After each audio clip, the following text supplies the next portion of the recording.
pessoal! Está começando o primeiro episódio do Pod PNAE.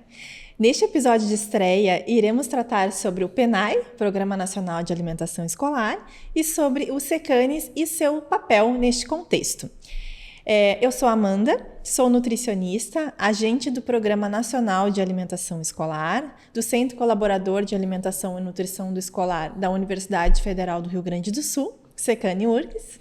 E o meu nome é Eto Medeiros, também sou agente PNAE do Centro Colaborador em Alimentação e Nutrição Escolar da Universidade Federal do Rio Grande do Sul, SECANE-URGS.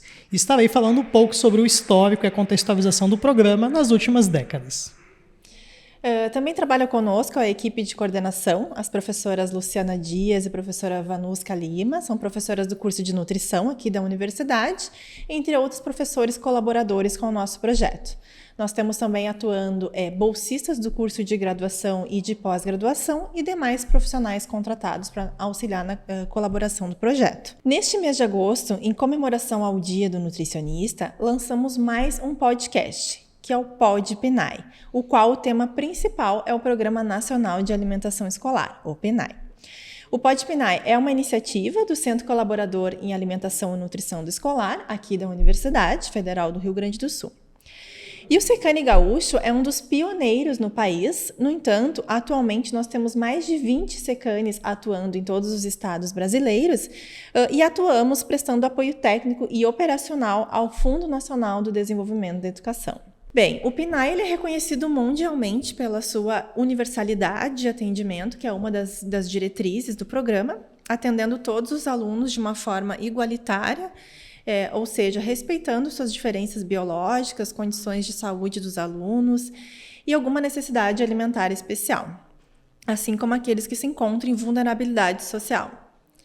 Outras diretrizes envolvidas nessa política englobam a alimentação saudável e adequada, ou seja, o atendimento do programa tanto em quantidade quanto em qualidade da alimentação dos indivíduos matriculados na rede básica de ensino.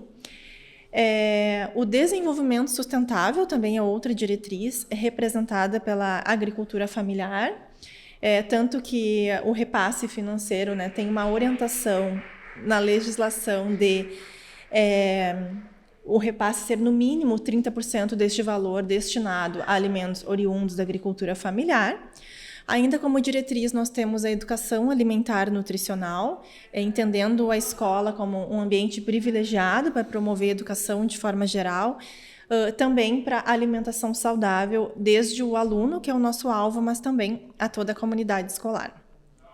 Outra diretriz é o controle social, representado pelo Conselho de Alimentação Escolar, que é a forma como a comunidade verifica, fiscaliza a execução do programa. E tem como objetivo contribuir para o crescimento e o desenvolvimento biopsicossocial, a aprendizagem, o rendimento escolar e a formação de hábitos alimentares saudáveis por meio da oferta de pelo menos uma refeição ao dia, isso dependendo do período que esse indivíduo matriculado fica dentro de ambiente escolar. E sabemos que o programa ele vem há muitos anos contribuindo para a segurança alimentar e nutricional de muitas crianças no país. Então, para conhecermos um pouquinho dessa história, você poderia nos contar, Eto, como que é essa história até o momento, até os dias de hoje?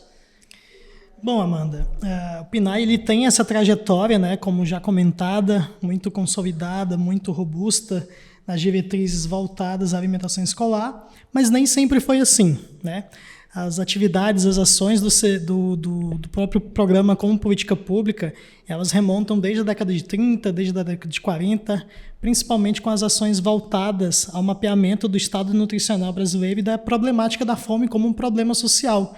E aqui eu não poderia deixar de citar o médico sanitarista Josué de Castro, que foi um dos pioneiros nessa temática e que traz essa discussão, essa abordagem como política, como problemática para o Estado brasileiro.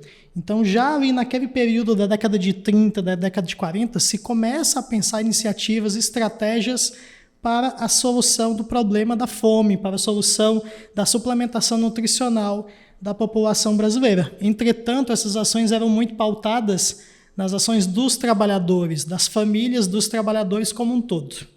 Somente na década de 50, o Estado brasileiro ele avança na perspectiva da alimentação escolar. mas precisamente através de 1955, com a campanha da merenda escolar e depois com a campanha nacional da merenda escolar em 1956.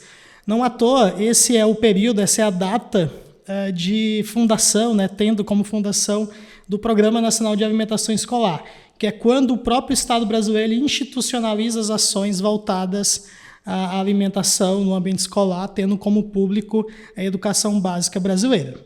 Entretanto, durante muitos anos, a temática da alimentação ela sempre foi pautada num critério de suplementação e se utilizou muito de estratégias, de ferramentas, de doações de alimentos, de recortes sociais para se realizar essa suplementação como política pública, como programa no Estado brasileiro. Isso nos remonta muito à década de 60 e 70, quando o Brasil fechou uma série de parcerias com os organismos internacionais, principalmente aqueles ligados à ONU, à Unesco, para tratar da problemática da fome no Brasil. Então, naquele período, qual que era o cenário? Era um cenário onde a gente tinha a utilização de alimentos processados, ultraprocessados, pois a problemática naquele momento era de fato solucionar o problema da fome. A questão nutricional, os aspectos nutricionais de forma específica, eles foram evoluindo com o passar dos anos à medida que a política pública amadurecia, à medida que a política pública ela ganhava contornos de programa e tinha acesso e tinha capilaridade no Estado brasileiro. Mas é a partir desse momento que a gente começa a trabalhar alguns conceitos principais, principalmente aquele que nos diz sobre o que é a alimentação completa no ambiente escolar e o que é uma merenda escolar. Então é a partir desse período. Pulando um pouquinho mais e avançando nessas décadas, né, em uma contextualização bem breve, na década de 80, a gente tem um avanço importante, que é um dos principais marcos do PNAE, que é a garantia da alimentação como um ponto fundamental para o desenvolvimento do cidadão. E essa garantia ela entra onde? Ela entra na Constituição Federal de 88. Então, a partir dali, todos os cidadãos brasileiros eles têm direito ao acesso a essa alimentação. E, além disso, nesse mesmo período, nas décadas de 70, nas décadas de 80, uma série de conceitos eles começam a permear a formulação das políticas públicas. Então, é nesse momento onde a gente observa os conceitos ligados à segurança alimentar e nutricional, à agroecologia, à produção sustentável, ao direito humano à alimentação adequada, à soberania alimentar. Então, com a incorporação de todos esses conceitos pelo Estado brasileiro na formulação de suas políticas públicas, o PNAE ele vai ganhando robustez, ele vai ganhando contornos até chegarmos no formato que nós temos hoje, né, que é um formato pautado naquilo que você comentou, Amanda, no princípio da universalidade, da garantia do direito humano.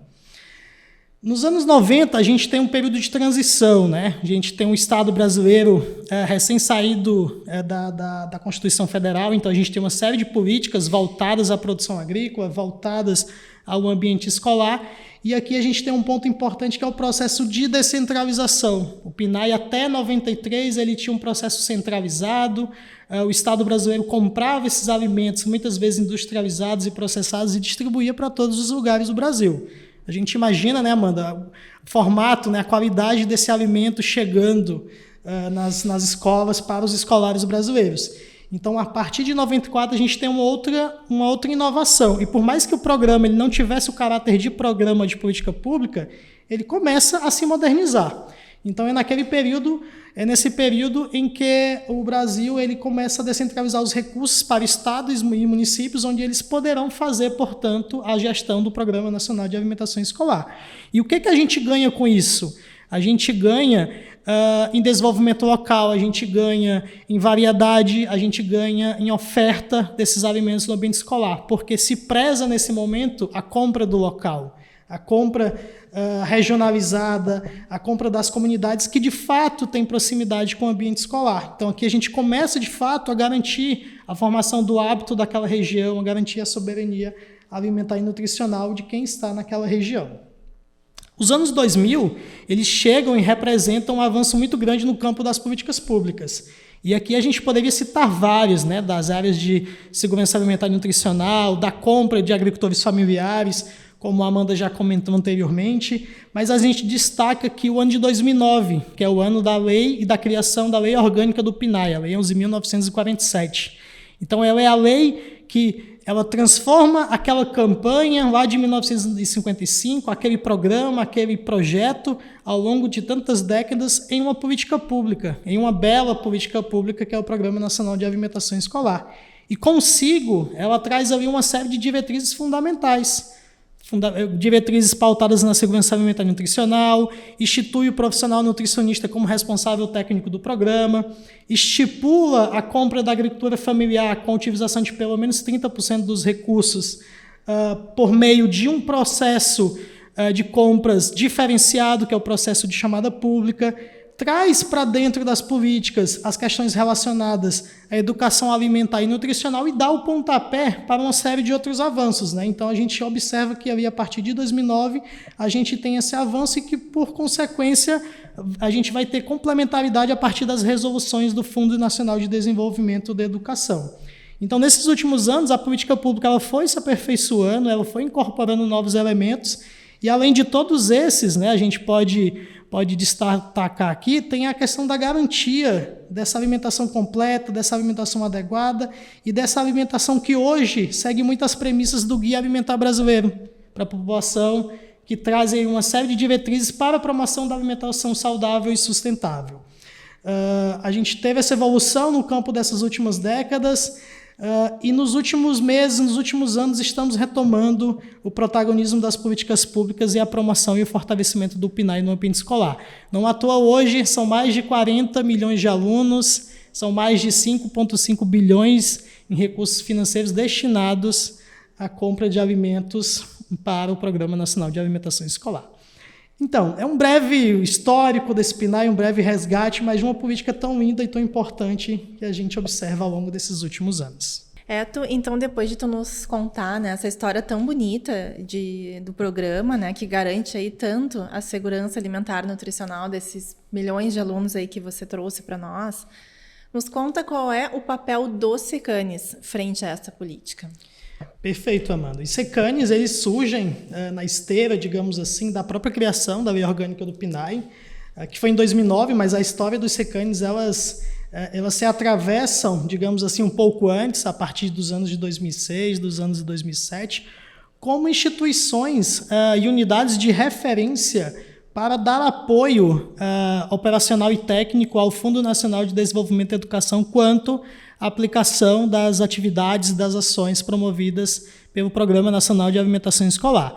De forma inicial, né, esse acordo ele parte através de uma parceria, de um convênio entre o MEC com institutos de ensino superior, né, brasileiros. Então, aqui a gente pode citar as universidades federais, os institutos federais, que buscam promover e incentivar a plena e a boa execução do PNAE no ambiente escolar e também do ponto de vista de gestão, do ponto de vista operacional. Dessa forma, a atividade dos SECANES elas estão muito relacionadas ao monitoramento e à execução e assessoria também das atividades junto aos estados brasileiros, né? Atualmente, a gente tem os SECANES, que a Amanda já comentou anteriormente, todos eles realizando atividades junto aos municípios, junto aos estados e junto às entidades federais de ensino para a promoção do PNAE para a operacionalização da política pública. Bom, e nós sabemos que nós temos diversos atores envolvidos nessa política, né? A gente fala atores quando a gente está se referindo a pessoas que auxiliam aí na boa execução dessa política. Você pode nos citar alguns, assim, qual é o envolvimento desses atores? Exatamente, Amanda. A gente tem uma série de atores, né, dentre os quais nós podemos destacar os educadores que estão diretamente no ambiente escolar, as secretárias e secretários de educação, que são responsáveis muitas vezes pelas pastas, né, da educação, da cultura também, tanto nos estados quanto nos municípios. A gente tem os conselheiros da alimentação escolar, que ele é o órgão ligado à política pública para realizar as atividades de fiscalização, de deliberação, de acompanhamento da execução do PNAE também nesse ambiente escolar. A gente tem os agricultores familiares que entram aqui de forma muito efusiva com relação ao fornecimento, com relação ao atendimento dos seus produtos que são ofertados. A gente tem os profissionais nutricionistas, né, que já foi comentado anteriormente, são dos principais gestores da política pública, são os profissionais responsáveis técnicos pelo programa e que têm, né, por caráter aplicar e seguir uma série de diretrizes para a promoção dessa alimentação saudável e adequada. A gente tem também os manipuladores da alimentação escolar, que fazem esse trabalho na ponta, né? Sem eles não seria possível estar executando o PNAE, e manipuladores que devem, né, que estão apropriados, que devem estar apropriados das diretrizes do PNAE para que se possa seguir. E a gente tem também os responsáveis pela alimentação. Então, veja, nós temos aqui uma série de profissionais interdisciplinares, com competências, com formações, com origens diferentes que vão compor essa política pública. Então, além da magnitude do PNAE, a gente tem também muitas pessoas que participam dessa política pública. Então, Amanda, pensando nisso, né, e a partir do que foi colocado sobre a responsabilidade técnica do profissional nutricionista, eu gostaria também de te fazer uma pergunta. Como que deve ser oferecida essa alimentação no ambiente escolar? Trazendo um pouco da visão do profissional que atua no programa. Certo. Bom, então, como você mencionou, é da responsabilidade do profissional nutricionista a alimentação escolar, ou seja, todo o alimento oferecido em ambiente escolar é da responsabilidade deste profissional. E como que deve ser o cardápio, né? Porque entre várias atribuições, a principal atribuição, e que muitas vezes norteia outras, é a elaboração dos cardápios. Então, assim, considerando a prevalência de sobrepeso e de obesidade infantil e, por consequente, desenvolvimento de doenças crônicas não transmissíveis, mais recentemente a gente teve uma modificação na resolução do PNAE em relação aos cardápios, a resolução 06 do ano de 2020, que trouxe como que deve ser o cardápio embasado nos últimos 2 guias alimentares, que você também já trouxe aqui, né? O Guia Alimentar para a População Adulta e para crianças menores de 2 anos.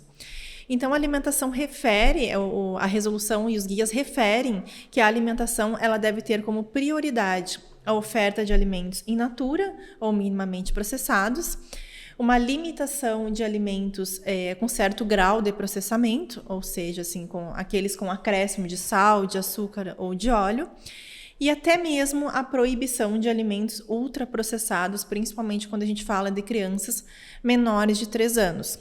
Considerando que essa faixa etária, quanto mais tarde a gente oferecer essa categoria de alimentos, menor serão os impactos, menores os riscos de sobrepeso, obesidade e o desenvolvimento de doenças crônicas não transmissíveis. E essas recomendações estão de acordo com os guias, né, como a gente mencionou antes. Então, gente, esse foi o primeiro Pod PNAE, onde nós pudemos observar um pouco sobre a introdução do Programa Nacional de Alimentação Escolar, um pouco do histórico de como esse programa evoluiu ao longo das últimas décadas e a forma como os SECANES atuam no suporte ao Fundo Nacional de Desenvolvimento e Educação quanto à operacionalização dessa política pública. E o Pod PNAE será apresentado a cada 2 semanas, abordando assuntos referentes ao PNAE, com convidados da área, de modo a auxiliar a todos os atores envolvidos no Programa Nacional de Alimentação Escolar. O Pod PNAE é uma iniciativa da Rede Brasileira de Alimentação e Nutrição Escolar, desenvolvida pelo Centro Colaborador em Alimentação e Nutrição Escolar da Universidade Federal do Rio Grande do Sul. Até o próximo episódio.